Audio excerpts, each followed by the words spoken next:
حضرت ابراہیم کی زندگی میں دیکھیں ان کو آگ میں کودنا پڑا تھا، ہمیں کہیں آگ میں کودنے کا حکم نہیں ہے۔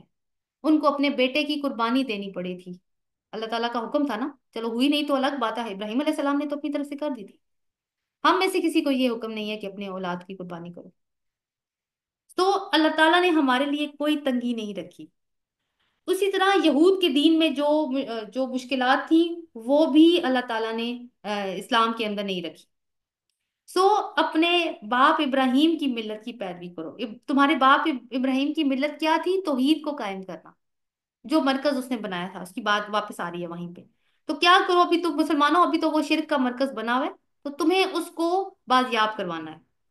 اللہ نے پہلے بھی تمہارا نام مسلم رکھا تھا، اور اس میں بھی تمہارا نام مسلم ہے، یعنی قرآن میں بھی تمہارا نام مسلم ہے۔ یہ وہی ابراہیم علیہ السلام کی دعا کی طرف اشارہ ہو رہا ہے، ربنا جعلنا مسلمین لک ومن ذریتنا امۃ مسلمۃ لک۔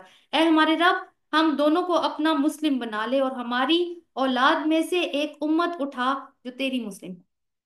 اس نے بھی تمہارا نام مسلمان رکھا تھا، اس قرآن میں بھی تمہارا نام مسلمان ہے، تاکہ رسول تم پر گواہ ہو اور تم لوگوں پر گواہ ہو جاؤ۔ رسول کی گواہی کیا ہے؟ کہ یا اللہ، میں نے ان کو ان کی ذمہ داری پہنچا دی تھی، کون سی؟ کہ ان کو امت وسط بنایا ہے، عملاً کر کے دکھا بھی دیا تھا۔ اور امت کی گواہی کیا ہوگی؟ یا اللہ، ہم نے اس ذمہ داری کو نبھایا اور آگے بھی پہنچایا، ہم نے تیرے دیے ہوئے منصب کی لاج رکھی۔ میں کیا میں اور آپ یہ بات کہہ سکیں گے؟ تو اللہ تعالیٰ نے کہا ہے کہ تمہیں چنا ہے اس کام کے لیے، تم نے یہ کرنا ہے۔ اور دیکھیں، یہ جو ہم کہتے ہیں نا یار، تین دفعہ ہم دعا کرتے ہیں یا اللہ ہمیں اس کام کے لیے چن لے، تو اللہ تو پہلے ہی کہہ چکا ہے کہ تمہیں اس کام کے لیے چن لیا ہے، اور تمہیں کچھ اس کا مطلب ہے پوٹینشل رکھا ہے تو چنا ہے نا، کیونکہ وہ تو کسی نفس پر اس کی قدرت کے اوپر بوجھ ڈالتا ہی نہیں ہے، تو اس سے کچھ صلاحیتیں ہمیں ہمارے اندر رکھی ہیں، جس کی وجہ سے اسے ہمیں یہ کام دی۔ آگے اللہ تعالیٰ فرماتے ہیں تاکہ رسول تم پر اور تم لوگوں پر، پس نماز قائم کرو، زکوٰۃ دو، اور اللہ سے وابستہ ہو جاؤ۔ یعنی اللہ سے وابستہ ہونے کا مطلب ہے، آپ دیکھیے، وَأَقِيمُوا الصَّلَاةَ وَآتُوا الزَّكَاةَ وَاعْتَصِمُوا بِاللَّهِ، اللہ سے جڑ جاؤ، چپک جاؤ اس سے۔ ہوا مولاکم فنعم المولا ونعم النصیر، وہی تمہارا مولا ہے، یعنی تمہارا دوست ہے، اور کتنا اچھا دوست ہے اور کتنا اچھا مددگار ہے۔ اللہ سے جڑ جاؤ، یعنی نماز کے ذریعے، زکوٰۃ کے ذریعے تم نے اللہ سے جڑنا ہے، وہی تمہارا مولا ہے، پھر وہی تمہاری مدد کرے گا۔ تو مسلمانوں کو بتا دیا گیا ہے کہ ان کی امامت تو ان کو دے دی گئی ہے، لیکن راستہ کون سا ہے؟ وہ جو ابراہیم علیہ السلام کا، اور کام کیا کرنا ہے؟ کہ تمہیں تمہارا رسول تمہارے پاس بھیج دیا گیا، وہ تمہیں اس طریقے کی کے لیے گائیڈ کر رہا ہے۔ اور ابھی آپ دیکھیں کہ پہلے تو پورے مکی قرآن میں، آگے بھی جو آئے گا، لیکن جو ہم جس پیریڈ کو ہم نے پڑھا ہے، کہ ان کو مختلف طریقے سے دعوت دی گئی ہے تاکہ یہ دین کے ساتھ جڑ جائیں، مختلف ان کو نشانیاں دکھائی گئی ہیں، عقل دلوائی گئی ہے، لیکن انہوں نے عقل سے کام نہیں لیا۔ اب کیا ہے کہ اب ہجرت ہو رہی ہے مدینہ کی طرف، اور اس ہجرت میں قتال کا حکم بھی آ گیا ہے، یعنی جہاد کے موقع پہ اگر جہاد کرتے کرتے، قتال جہاد کا ایک حصہ ہوتا ہے، اگر اس کی نوبت بھی آ جائے تو مسلمانوں تمہیں اس کے لیے بھی تیار رہنا ہے، کیونکہ اللہ تعالیٰ نے تمہیں چن لیا ہے اس کام کے لیے، اور مقصد اللہ تعالیٰ نے ہمیں بتا دیا ہے۔ اللہ تعالیٰ ہمیں اس مقصد کو سمجھنے کی اور اس پہ عمل کرنے کی توفیق عطا فرمائے، آمین۔ سبحانک اللہم و بحمدک، نشہد ان لا الہ الا انت، نستغفرک و نتوب الیک، آمین۔ السلام علیکم ورحمۃ اللہ وبرکاتہ۔ وعلیکم السلام ورحمۃ اللہ۔